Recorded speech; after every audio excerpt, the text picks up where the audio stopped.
देशभक्त कौन है, देशद्रोही कौन है, और कौन तय करता है कि देशभक्त कौन है और देशद्रोही कौन है? कौन तय करता है कि देशभक्ति की परिभाषा क्या है? इस पर चर्चा करने के लिए इंडिया टुडे माइंड रॉक्स में इस वक्त हमारे साथ मौजूद हैं बीजेपी के सांसद डॉक्टर सुब्रमण्यम स्वामी और हैदराबाद से सांसद असदुद्दीन ओवैसी। स्वागत है आप दोनों का। ओवैसी साहब, हम आपसे शुरू करेंगे। आप बड़े गर्व से कहते हैं कि मैं भारत माता की जय नहीं बोलूंगा। यहां बैठी जनता, टीवी पे देख रही जनता जानना चाहती है कि आखिरकार भारत माता की जय बोलने में इतनी तकलीफ क्यों? देखिए, मेरा मानना यह है कि हमारे कॉन्स्टिट्यूशन में कहीं पर भी ये नहीं लिखा हुआ है कि किस तरह की स्लोगन्स बोला जाए। दूसरी बात यह है कि अगर आप सावरकर की हिंदुत्व पढ़ेंगे तो सावरकर के हिंदुत्व में होली लैंड और फादरलैंड का जिक्र है, जिसमें सावरकर ये कहते हैं कि मुसलमान और क्रिश्चियन इस मुल्क को होली लैंड नहीं मानते, और सावरकर ये भी कहते हैं कि इस मुल्क की पूजा करना चाहिए, इबादत करना चाहिए, जो मुसलमान और क्रिश्चियन नहीं करेंगे। तीसरी बात यह है कि अगर जैसा यहाँ पर तमाम लोग नारा मार रहे हैं, मैं रेस्पेक्ट करता हूँ, मैं मुबारकबाद देता हूँ, बहुत अच्छा है, मगर यहाँ पर यह भी कहूँगा कि ये मेरा फैसला है, आप या कोई मुझे मजबूर नहीं कर सकता। मिसाल के तौर पर 16 मार्च 2016 को आरएसएस के जनरल सेक्रेटरी दत्तात्रेय होसबले ने कहा कि अगर जो कोई भी ये नारा नहीं मारेगा वो एंटी नेशनल है। ये किसने अख्तियार दिया उनको? ये समझने की जरूरत है। तो आप जय हिंद, मैं जय हिंद बोलने में अपने आप को फख्र महसूस करता हूं। तो हो क्या रहा है कि हिंदुस्तान में एक हिंदू नेशनलिज्म को इंपोज करने की कोशिश की जा रही है। मैं ये कह रहा हूं कि इंडियन नेशनलिज्म को मैं फॉलो करूंगा। हिंदू नेशनलिज्म ये बोलता है कि सिर्फ एक ही मजहब रहेगा, एक ही कल्चर रहेगा, मिलिटेंट होगा, एग्रेसिव होगा, सेंट्रलाइज्ड लीडरशिप होगी। इंडियन नेशनलिज्म ये कहता है कि तमाम कम्युनिटीज को मानेंगे, कंपोजिट कल्चर को मानेंगे, डाइवर्सिटी को मानेंगे। हिंदू नेशनलिज्म 1200 साल की गुलामी की बात करता, इंडियन नेशनलिज्म सिर्फ 200 साल की गुलामी की बात करता। तो यह फर्क है। इसीलिए मैं आपसे कह रहा हूं कि नारा जरूर लगाइए, मगर किसी को मजबूर मत करिए कि नहीं यही नारा आपको लगाना पड़ेगा। मैं उसको मानने को तैयार नहीं। डॉक्टर सुब्रमण्यम स्वामी, असदुद्दीन ओवैसी डंके की चोट पे कहते हैं कि नहीं, मैं भारत माता की जय नहीं बोलूंगा। वो कहते हैं कि इस वजह से मैं देशद्रोही नहीं बन जाता और किसी की हिम्मत नहीं है कि मुझे मजबूर करे कि मैं भारत माता की जय बोलूं। क्यों मजबूर किया जाए असदुद्दीन ओवैसी जैसे लोगों को भारत माता की जय बोलने के? इंग्लिश और हिंदी में बोलिए, ज्यादातर लोग हिंदी समझ रहे हैं। पहले इन्होंने दो गलतियां की है अपने वक्तव्य में। पहला गलती यह है कि राष्ट्रवाद और देशभक्ति में इन्होंने फर्क नहीं किया है।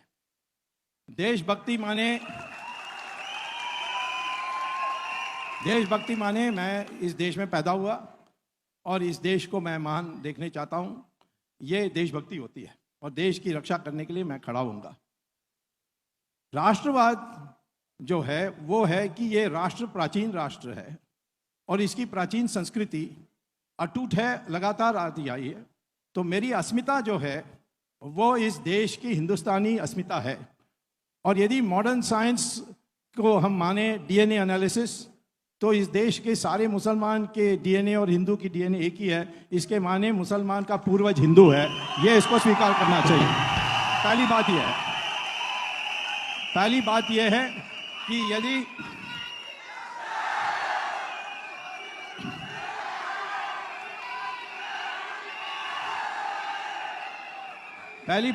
कि यदि आप इस देश के मुसलमान ये स्वीकार करने के लिए तैयार नहीं है कि मेरा पूर्वज हिंदू है, तो वो देशभक्त हो सकता है, परंतु वो राष्ट्र विरोधी है, ऐसा मैं मानूंगा। क्योंकि ये राष्ट्र के तो एंटी नेशनल और पेट्रियोटिज्म में फर्क। दूसरी बात, उन्होंने कहा कि हम तो सिर्फ कॉन्स्टिट्यूशन को मानेंगे। कॉन्स्टिट्यूशन में दो बातें हैं जो अनिवार्य है गवर्नेंस के लिए। पहली है कि गौ की हत्या नहीं होगी, उस पर प्रतिबंध लगेगी। क्या इसको मानने के लिए तैयार है? दूसरी बात कॉन्स्टिट्यूशन में है कि यूनिफॉर्म सिविल कोड होना चाहिए। क्या ये मानने के लिए तैयार हैं? कॉन्स्टिट्यूशन मानने के। तो मुझे ये बताएं डॉक्टर स्वामी, क्या आपकी परिभाषा में असदुद्दीन ओवैसी देशद्रोही है? नहीं, असदुद्दीन ओवैसी देशद्रोही नहीं है। ये देश एंटी नेशनल हैं, माने राष्ट्र विरोधी हैं, हमारे राष्ट्र की जो कल्पना है उसके विरोधी है। असुद्दीन ओवैसी, आपको देशद्रोही का सर्टिफिकेट तो नहीं मिला स्वामी से, लेकिन आपको राष्ट्र विरोधी का सर्टिफिकेट स्वामी ने जरूर दे दिया। मैं ये चाहूंगा कि स्वामी साहब यही बात लिख के दे दे मेरे को कि मैं एंटी नेशनल हूं, मैं घर में लगा कर रखूंगा। पहली बात, स्वामी साहब ने ये कहा कि देखिए कॉन्ट्रडिक्शन देखिए स्वामी साहब के बात में। ये बोलते हैं कि ये देशभक्त हैं, एंटी नेशनल भी हैं। ये जो है पूरा हिंदुत्व का जो आइडियोलॉजी है जो सावरकर ने लिखी थी, आप उसी को कोट कर रहे हैं ना? नहीं कोट कर रहा हूं। मिक्स करके कर रहे हैं आप। Savarkar, Golwalkar, bunch of thoughts, हाँ, ये सब मिलाकर, ठीक है। सावरकर को मानता हूँ, गोलवालकर को मानता हूँ, हाँ, पर मोहम्मद अली जिन्ना को नहीं मानता हूँ। मैं भी नहीं मानता। तो बहुत अच्छी बात है। एक तो सावरकर ने, आज यहां पर हम इतने झंडे देख रहे हैं, इतने झंडे देख रहे हैं। मैं आप तमाम को एक बात बताना चाहूंगा और इसका जवाब स्वामी साहब भी देंगे। सावरकर ने कहा था कि try colour can never be the national flag of India. ये उन्होंने कहा था सावरकर ने, अभी ये मानेंगे। दूसरी बात, गोलवालकर ने सरदार पटेल को लेटर लिखकर दिया था कि हम आरएसएस से बैन हटाइए। तो सरदार पटेल ने कहा कि इसका कंडीशन यह होगा कि आप ट्राई कलर को मानेंगे, हिंदुस्तान को सेक्युलर मुल्क मानेंगे। तो आरएसएस ने कहा कि हम ट्राई कलर को मानेंगे। सावरकर ने कहा था कि ट्राई कलर को नहीं मानेंगे जो इतनी फख्र से आप लोग लहरा रहे हैं। सावरकर ने कहा था कि भगवा झंडा नेशनल फ्लैग होना चाहिए। सावरकर ने कहा था कि मैं कॉन्स्टिट्यूंट असेंबली को नहीं मानता, इसको अंग्रेजों ने बनाया। गोलवालकर ने कहा था कि ये कहां से फ्लैग आ गया। तो अब ये देख लीजिए, ये किताबों में लिखा है, मैं प्रूफ करने तैयार हूं। आखिरी बात, मैं स्वामी साहब से पूछना चाह रहा हूं कि ठीक है, मैं एंटी नेशनल हूं, मैं जरूर, मेरे लिए एजाज है, ये मेरे लिए ऑनर है और इंशाल्लाह मैं इसको लेकर चलूंगा जिंदगी भर। मैं आपसे पूछना चाह रहा हूं कि आरएसएस का जो ओथ लेते हैं, आप आरएसएस का ओथ लिए? Have you taken an oath for RSS? No. So you're not an RSS member. So now, when you take oath for RSS, आपको जब ओथ लेते हैं आरएसएस का, तो आपको यह कसम खाना पड़ता है कि मैं Hindu religion, Hindu community, Hindu culture की वफादारी करूंगा और यह मुल्क मेरे लिए होली लैंड है। मैं स्वामी साहब से पूछना चाह रहा हूं कि नरेंद्र मोदी और बीजेपी ने कॉन्स्टिट्यूशन पर ओथ लिया, स्वामी साहब भी एमपी बने तो कॉन्स्टिट्यूशन पर ओथ लिए, तो क्या इंडिया का कॉन्स्टिट्यूशन का ओथ ऊपर होगा या फिर आरएसएस का ओथ ऊपर रहेगा? यह आप बता दीजिए, क्योंकि आरएसएस का ओथ है। आरएसएस के अपने ओथ में ये कहते हैं, ये इनको ये कसम लेना पड़ता है, Hindu religion, Hindu culture, Hindu community and Holi land. बोल रहे हैं मुझे? हाँ बोलिए, जवाब दीजिए। देखिए, आप कॉन्स्टिट्यूशन में आपने खुद ओथ लिया और उसी कॉन्स्टिट्यूशन में यूनिफॉर्म सिविल कोड और गौ हत्या की बात है। स्वामी साहब मैं जवाब दे दूं प्लीज, इजाजत दीजिए। यूनिफॉर्म सिविल कोड के बारे में ये आप लोगों ने नोटिस किया होगा कि हमारे दोनों गेस्ट एक दूसरे से सवाल पूछना चाहते हैं, जवाब कोई नहीं देना चाहता। राहुल कंवल सुनिए, आप हम दोनों का एक इंटेलेक्चुअल डिबेट चल रहा है, बीच में मदाखलत मत करिए, रुकी रहिए आप। तो जहां तक यूनिफॉर्म सिविल कोड की बात है स्वामी साहब, यूनिफॉर्म सिविल कोड, मैं आपसे रिक्वेस्ट कर रहा हूं, आप तो हर पॉलिटिशियन आपसे डरता है रात में सोने से पहले, कल क्या केस डाल देंगे आप। तो मैं आपसे इनकी पार्टी में भी डरते हैं। हाँ, इनकी पार्टी में डरते हैं। मैं आपसे पूछ रहा हूं कि Hindu undivided family tax rebate, क्या ये राइट टू इक्वालिटी के खिलाफ नहीं है? हिंदू अनडिवाइडेड फैमिली सिर्फ हिंदू सिख्स के लिए क्यों, आप मुस्लिम्स को क्यों नहीं देते?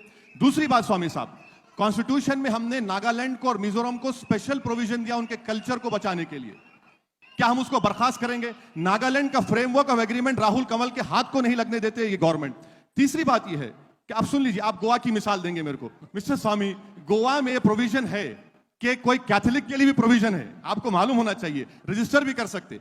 ये तीन चीज, हिंदुस्तान एक डाइवर्स मुल्क है, यहां पर हम रिलीजन को सेलिब्रेट करते हैं, हम कोई रिलीजन को नहीं मानते, इतने कल्चर्स हैं, ये हमारी मजबूती है। मैं आपसे पूछना चाहता हूं कि क्या गौरक्षा के नाम पे जब बीफ पुलिस मेवात के गांव में निकलती है, रेस्टोरेंट से रेस्टोरेंट जाती है, ये जानने की कोशिश करती है कि आदमी क्या मीट खा रहा है, क्या आपको लगता है कि आजाद हिंदुस्तान में ऐसा होना चाहिए? नहीं, बिल्कुल नहीं, ये तो कानून व्यवस्था का सवाल है, इसमें हिंदू का सवाल ही नहीं है।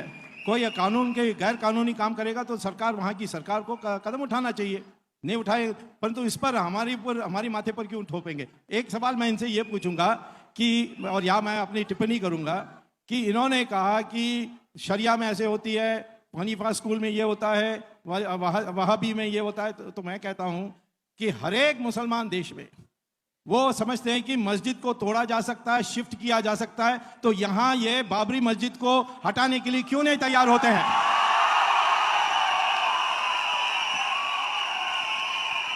स्वामी साहब, आपको मैं ये जवाब कई मर्तबा दे चुका हूं।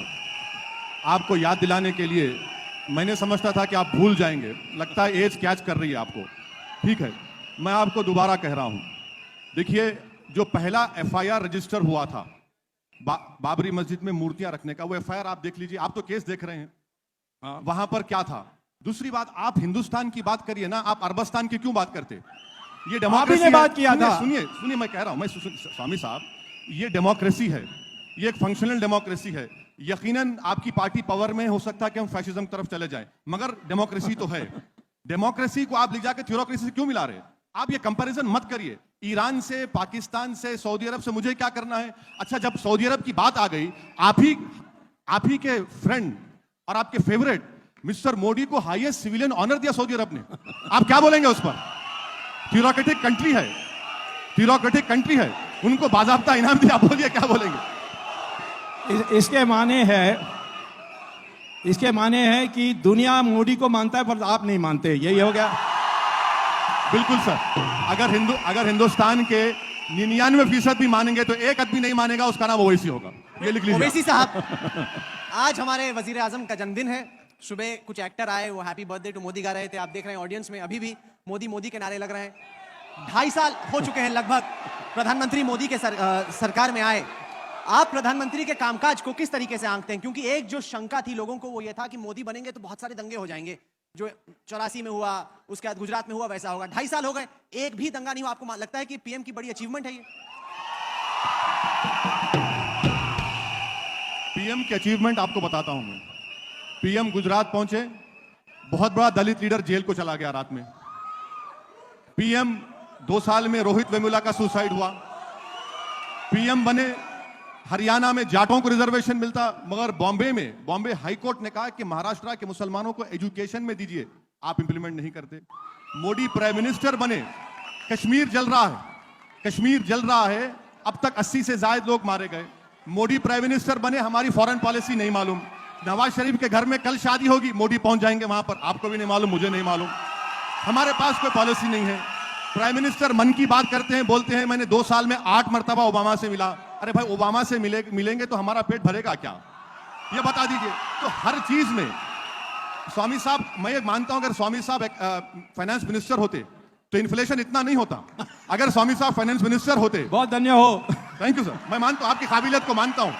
अगर स्वामी साहब को फाइनेंस मिनिस्टर बनाते मोदी, तो इतना बड़ा दाल की कीमत नहीं होती। तो ये हर महाज तो पर, आपके हिसाब से ओवैसी साहब, क्या डॉक्टर सुब्रमण्यम स्वामी अरुण जेटली से बेटर फाइनेंस मिनिस्टर होंगे? ये जवाब स्वामी साहब देंगे, मैं नहीं दूंगा। मैं नहीं दूंगा। ये स्वामी साहब जवाब देंगे कि is he better than Jaitley, is he better than, ये जवाब देंगे। हार्वर्ड वो तो स्वाभाविक है, मैं अर्थशास्त्री हूँ, वो तो वकील हैं, वो कैसे हमसे अच्छे हो सकते हैं?